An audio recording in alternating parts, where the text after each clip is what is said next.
반갑습니다. 자, 어느덧 19강 들어왔습니다. 이번 강의는 이제 사회보장인데요. 우리가 지금까지 한 걸 이제 좀 그림을 잠깐 그려보면 이 정치 얘기를 한 거예요. 삼각형, 그죠? 세 가지 이념, 세력, 정책 이거 하고 그다음에 유형에 관한 얘기를 했죠. 사회복지 유형, 유형론 이걸 이제 집에 대한 비유까지 해서 이제 살펴봤고요. 그다음에 사회복지의 구조에 대한 걸 본 거예요. 네 가지 기둥이 있었죠. 이번에는 요 사회보장 제도가 어떻게 형성되고 사회복지, 사회보장에 대한 얘기를 한다는 얘기예요. 사회보장. 그리고 19강은 사회보장 제도의 형성, 여기에 초점을 맞춘다 그러면 20강은 그 종류, 유형에 대한, 그러니까 19, 20강은 이 사회보장에 관한 얘기입니다. 자, 그러면 이제 요번 강의의 핵심이 이 사회보장 제도의 역사적 흐름을 먼저 보실 거예요. 그게 이제 그 꽃이 베버리지의 계획서, 플랜, 요걸 먼저 한번 흐름상 살펴보실 거고, 뭐 제일 중요한 게 요거죠. 사회보장의 원칙을 베버리지 보고서가 제일 중요하고요. 그 다음에 ILO 국제노동기구에서도 원칙을 얘기합니다. 세계노동조합연맹에서도 사회보장은 이런 원칙에 입각해서 해야 된다. 이걸 이제 사실은 살펴보는 게 이번 강의에서는 가장 중요하다. 이렇게 볼 수 있는데, 그 형성에 관한 거를 역사적으로 보면 자본주의가 시작될 때 자유권적 생존권 차원에서 사회보장제도가 시작이 되었다.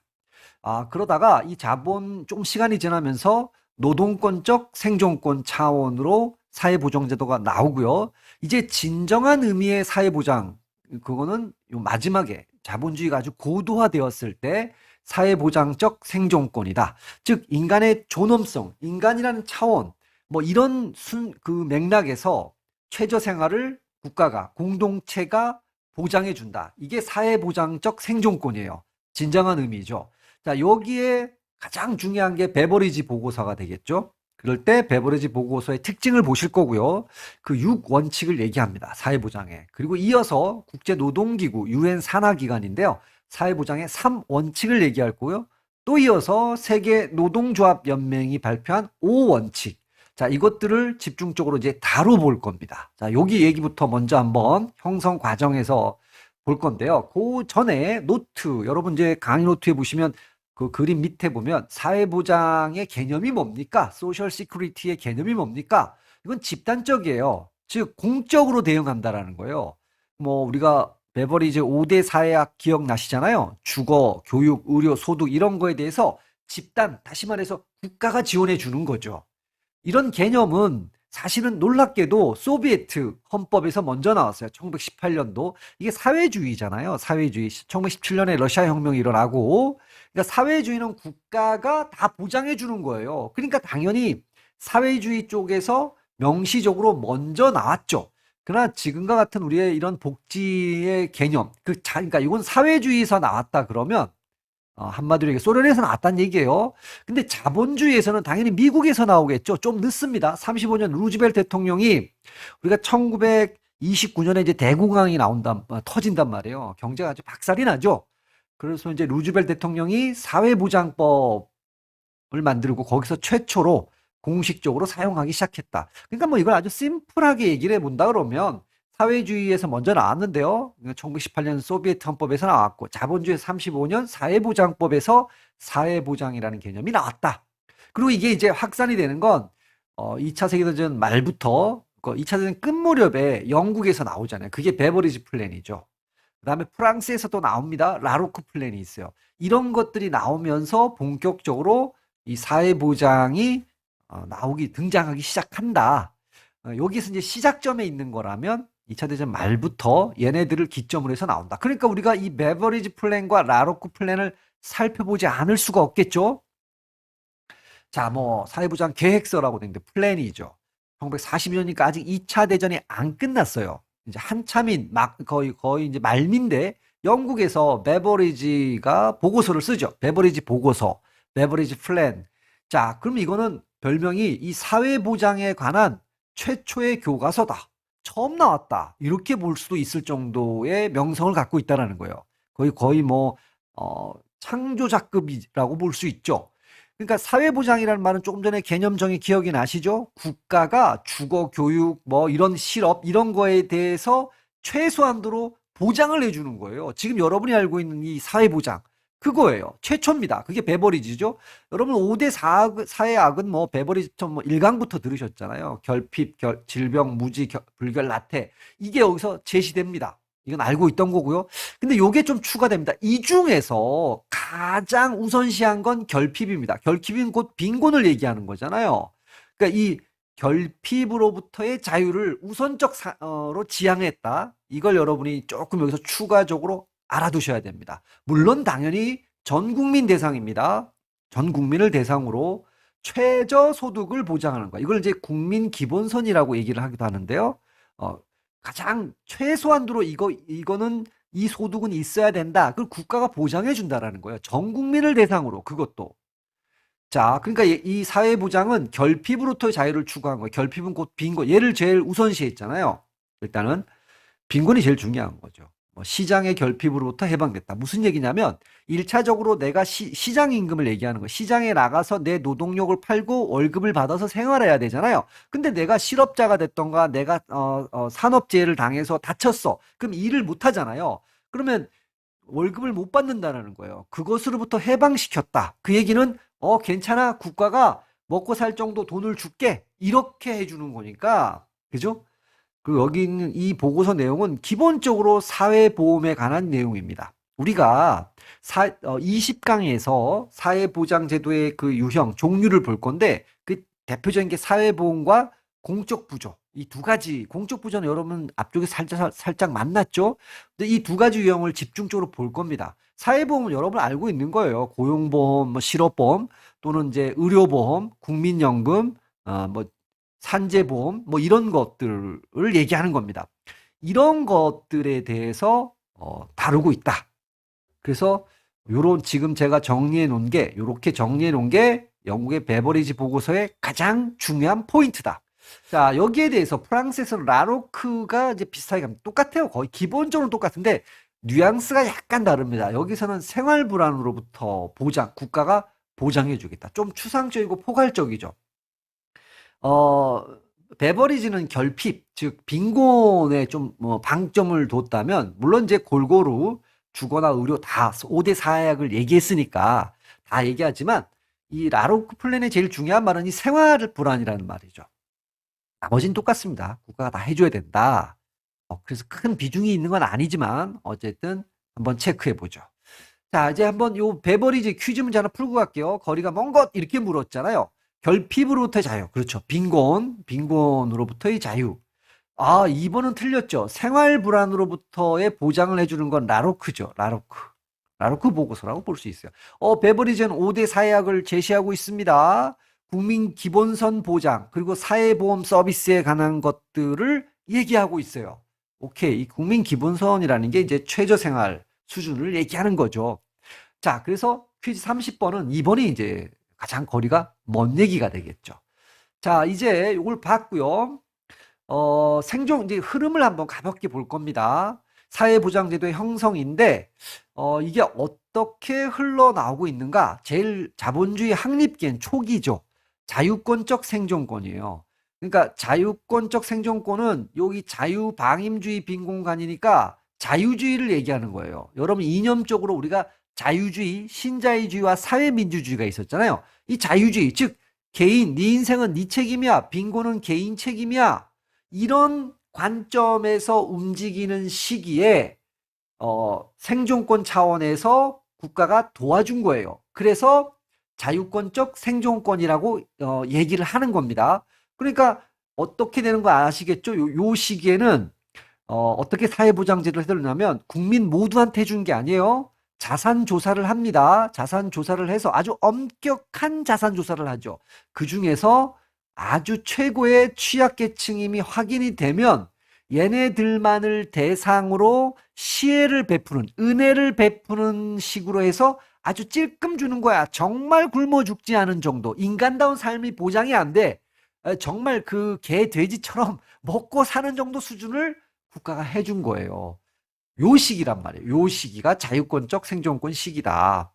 그래서 자조의 원칙, 그죠? 신구빈법이 대표적이잖아요. 우리가 배웠잖아요. 스스로 도와라. 네 인생은. 이게 자기 책임이에요. 또는 개인 책임. 이 시기에 뭐 장미법 같은 것도 만들어지는데 이거 전부 다 신구빈법이나 장민법이나 기본적으로 야, 네 인생은 네 거니까 네가 책임져. 그런데 너 정말 굶어 죽기 직전이구나. 그럼 내가 은혜를 베풀어 줄게. 그래서 국가가 조금 주는 거 이거예요. 근데 철학적으로 보면 멜서스 여러분이 법할 때 멜서스도 국가의 개입을 반대했죠. 자연 도태론.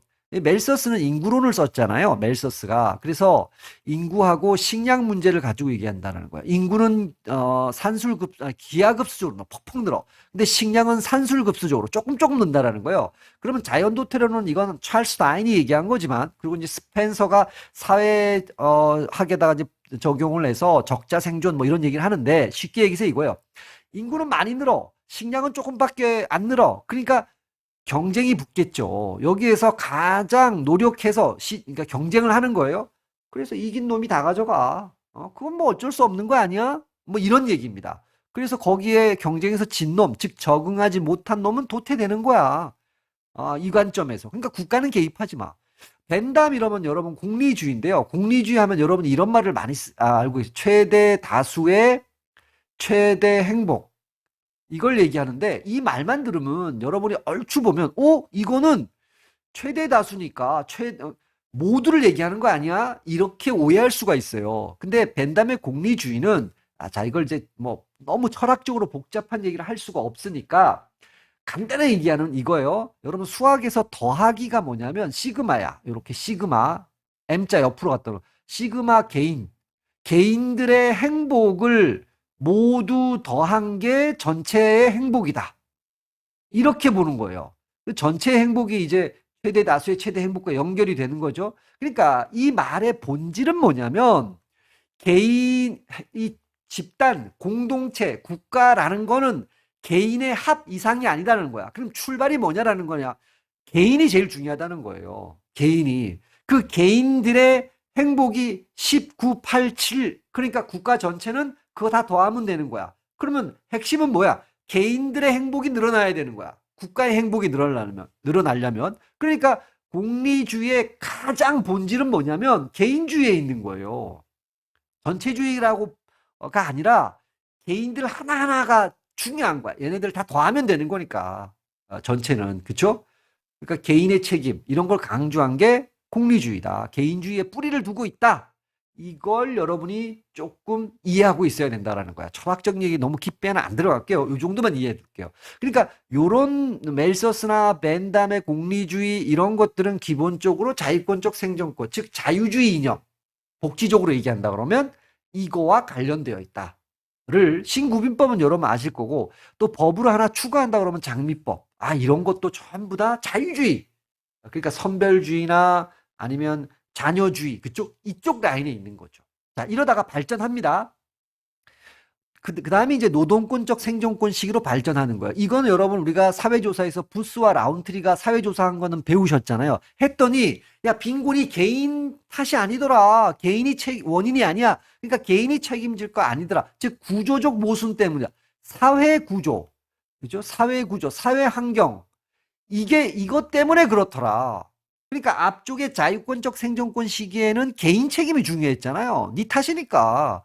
근데 요 시기는 독점 자본주의 시기라 그래서 자본주의가 더 고도화 좀 발전하면 그 중간에 이긴 놈이 다 가져가는 시기가 나온단 말이에요. 그게 독점 자본주의 시기인데 요 때는 왜 가난해? 봤더니 사회 구조의 모순 때문이야. 부스와 라운트리 한번 떠올려 보세요. 그러니까 노동자들이 조직적 움직임이 나타납니다. 데모한다는 얘기예요. 야, 그러니까 우리 탓이 아니잖아. 그러니까 사장이 책임져, 국가가 책임져 이런 얘기가 나온다는 얘기예요. 그런데 그래서 국가가 사회보험 도입을 합니다. 그래서 그럼 비스마르크 뭐 이런 거 때 최초의 사회보험 도입한다 뭐 이런 말 이제 언급을 해드렸는데 그런데 문제는 얘도 아직은 생존권 보장 차원이 아니에요. 이 생존권 보장 차원이라는 건 여러분이 베버리지 보셨죠? 국민 기본선 여기에요. 요런 차원에서 전 국민 대상으로 주는 거야. 일단은 얘네들은 노동자한테만 줘요. 이것도 문제고. 근데 왜 줬냐? 국가가 계급 대립을 완화. 그러니까 노동자가 기업가 사장님과 싸운단 말이에요. 적대시되고 이런 일이 벌어진단 말이야. 야, 이러면 사회가 불안정해서 안 되겠어. 그러니까 노동자를 달랠 목적으로 사회보험을 도입한 거야. 그러니까 일명 이건 노동자 보험이지. 그러니까 노동자가 아닌 다른 사람들은 혜택이 없는 거야. 전 국민 대상이 아니야. 그러니까 인간이라는 기본적인 존엄성의 근거에서 생존권을 보장하는 의미에서 국가가 사회보험을 실시한 게 아니란 얘기예요. 진정한 의미가 아니었다는 뜻이에요. 그럼 진정한 의미는 언제 나오냐? 독점 자본주의가 이제 고도하니까 좀 더 나가는 거죠. 우리가 여러분 거기 베버리지 이런 거 떠올리시면 돼요. 요때를 사회보장적 생존권이라고 얘기하는 거예요. 사회민주주의 이념이 여기에 파고든다 이렇게 생각하셔도 되겠죠. 그러니까 여기서는 생존권 보장 차원의 사회보장. 그러니까 여기에서 이제 되는 게 여러분 느낌에 이제 베버리지를 떠올리시면 돼. 베버리지나 라로크 뭐 이런 거를 떠올리시면 맞아 들어갑니다. 여기서 정확하게. 그러니까 큰 역사적 흐름은 이렇게 세 단계로 온 것이다. 이렇게 우리가 이해할 수 있겠죠.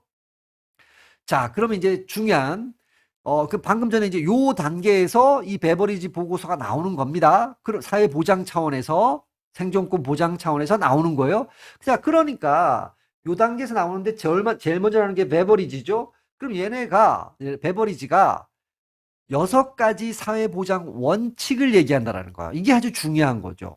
자, 이제 생존권 보장 차원에서 사회보험을 실시해야 됩니다. 국가가 사회보장을 해줘야 됩니다. 그럴 때 6가지를 지키세요. 이게 이 얘기입니다. 첫 번째입니다. 이걸 간단하게 줄여서는 정액급여라고 하는데 이러면 이제 약간의 오해를 할 수 있어요. 동일한 급여 원칙입니다.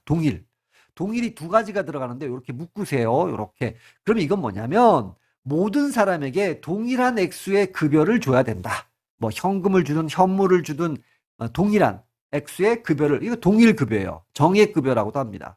근데 동일기여입니다. 여러분 사회보험이니까 내가 노동자도 돈을 내야 돼요. 의료보험 혜택 보려면 돈을 내야 되는 거죠. 기여를 해야 된다는 얘기예요. 근데 이것도 다른 말로 정액기여라고 그러는데 동일한 보험료를 부담해야 된다. 요점이 이겁니다. 그러니까 동일하게 보험료를 부담하고 동일한 액수의 급여를 받는다. 간단하게 얘기하면 이 2원칙은 요 정도 수준에서 뭐 너무 깊게 개론이니까 너무 깊게 안 들어가도 됩니다. 자, 또 하나가 이거예요. 행정 책임의 단일화입니다. 이거 왜 이런 얘기를 했냐면 여러 군데서, 그러니까 사회복지 서비스가 여기서도 하고 저기서 하면 중복된단 말이에요. 이걸 방지하려면 한 군데서 해야 된다는 거야. 또 이 사회 기여를 해야 되잖아요. 보험료를 걷는다는 얘기죠. 그럼 이걸 걷는 것도 한쪽에서 걷어야지 통일화시킬 수가 있다. 그래서 이 사회보장 서비스를 운영하는 기관을 단일화할 거를 제시합니다. 어떤 의미에서 보면 효율성의 원칙을 달성하려고 하는 거죠. 낭비 없이, 중복되는 서비스 없이. 이것 때문에 이 얘기를 한다. 이거 독특한 겁니다. 굉장히 실리적이고 현실적인 얘기죠. 자, 3개 더 있습니다. 급여의 적절성. 자, 동일 급여를 주되 급여의 수준이 적절해야 된다라는 거야. 다시 말해서 생존에 필요한 최소 소득 정도를 줘야 되고, 또 하나는 기간도 2달 주고 말고 이러면 안 된다라는 거죠. 적절한 기간 동안 충분하다는 얘기는 생존에 필요한 최소한도의 소득을 보장해주는 수준, 그 이상이 돼야 되겠죠. 이게 급여의 적절성입니다. 또 하나가 적용 범위의 포괄성입니다. 이 사회보험을 적용할 때 여러분 이제 민간보험 회사 가면 이건 보장 혜택의 범위를 벗어나요. 그래서 우리 보험료를 드릴 수 없어요. 이런 경우가 많아갖고 막 싸움이 일어나고 그러잖아요. 소송 걸리고 이런단 말이에요. 그래서 얘가 얘기한 건 이 적용할 때 이 돈을 시력급여를 줄 거냐 말 거냐 이 범위를 포괄적, 즉 넓게 가져가자는 얘기예요. 그리고 그 적용되는 대상과 그 사고 위험이죠. 이 범위를 이런 사고에는 보험을 주고 저런 사고는 안 주고 그런 느낌보다는 상당히 넓게 가져가자. 그 다음에 요 6번도 굉장히 독특한 거예요. 적용 대상을 분류합시다. 즉 계층화의 원칙이라고도 얘기합니다. 이 얘기는 뭐냐면 사람들의 욕구가 다르잖아요. 그래서 좀 구분해서 줍시다. 적용 대상. 그러니까 예를 들어서 뭐 아주 좀 거칠게 얘기하면 노인 좀 구분하고요. 장애인 이렇게 구분하고요. 구분해서 줘야지. 그럼 이 사람들은 다 욕구가 다르잖아요. 이 계층에 따라서. 그렇죠? 그러니까 거기에 맞게끔 줘야 된다라는 거예요. 계층화의 원칙. 일명 아주 줄여서는 적용 대상의 분리의 원칙. 이거는 다양한 욕구, 다양한 상황 이런 것들을 고려하는 방식입니다. 나눠서 줍시다. 베버리지가 조금 전에 한 그 원칙과 거리가 먼 게 뭡니까? 이런 얘기인데, 이거 뭐 1번이네요. 보나마나. 왜냐하면 행정 책임을 분산화가 아니라 중복 서비스 방지하고 이러면 단일화죠. 단일화의 원칙을 얘기했기 때문에 적용 포괄성 동일기여, 동일급여 뭐 이런 거 다 있었죠. 6가지니까. 자, 이제 시간이 지나면 ILO라 그러죠. 국제노동기구입니다. 이 ILO는 노사정이 참여하는 건데요. UN 국제연합이죠. UN 산하 기구입니다. 국제적인 기구예요. 노사정이 함께 들어가는 건데 1차 대전 이후에 만들어져요. 2차 대전이 아니에요. 이후에 만들어진 기구입니다. 여기에서 3원칙을 얘기해 줍니다. 그러니까 여러분 잘 보면 국제노동기구이기 때문에 누구한테 유리할 것 같아요? 노동자한테 이거는 무조건 유리한 겁니다. 노동자에게 유리하다. 뭐에 비해서? 베버리지 보고서는 전 국민 대상의 얘기란 말이에요. 노동자만 딱 찍어갖고 얘기하는 게 아니야. 근데 국제노동기구가 얘기했으니까 기본적으로 노동자를 중심에 놓고 사실은 얘기하는 거예요. 노동자에게 상대적으로 더 유리할 수밖에 없겠죠. 자, 첫 번째가 대상의 보편성이에요. 보편성은 예외 없이 대부분을 줍시다. 그러니까 일단은 모든 국민을 대상으로 합시다. 포괄적으로 적용합시다. 이거예요. 대상의 보편성은 모든 국민한테 줍시다. 두 번째는 비용 부담의 공평성을 얘기하고 있어요. 뭐 당연히 비용 부담을 할 때 공평해야 된다. 이 말의 의미는 뭐 당연히 이 얘기예요. 공평하게 부담합시다. 이 얘기인데 요 말의 느낌은 뭐냐면 노동자 관점에서 보면 아니 노동자도 부담해야죠. 근데 사용자도 부담해야죠. 그래도 안 되면 궁극에는 국가도 부담을 해줘야 된다라는 거야. 이거 이도 저도 안 된다. 지금 현재 이렇게 하고 있죠. 그럴 때 이 노동자는 뭐 그냥 아주 심플하게 가면 한 50% 이상, 그러니까 이 사회보험이 지급되는 거 돈이 뭐 50억이라 그러면 전체적으로 50억이라 그러면 25억 이상을 부담하는 형태가 되면 안 된다는 거예요. 왜냐하면 노동자가 제일 불리하잖아요. 그래서 그 상한을 한 50% 정도로 놓는데 어쨌든 비용 부담 공평의 원칙이라는 건 이런 느낌이에요. 지금 현재도 이렇게 하고 있죠. 자, 세 번째가 급여 수준이 적절해야 된다. 여기에서 얘네는 기본적인 원칙이 현금급여입니다. 현물이 아니에요. 적절해야 된다는 얘기는 좀 풀어내면은요. 간단하게 얘기하면 종전에 받던 소득이 있을 거 아니에요. 노동자의 뭐 실업이라든가 이거를 고려해서 급여 수준을 결정해야 된다는 뜻이에요. 종전에 100만 원 받던 사람인데 그걸 고려해 봤을 때 그래도 한 70만 원, 80만 원은 줘야 될 것 같잖아요. 근데 뭐 20만 원밖에 안 줘. 이러면 의미가 없잖아요, 사실은.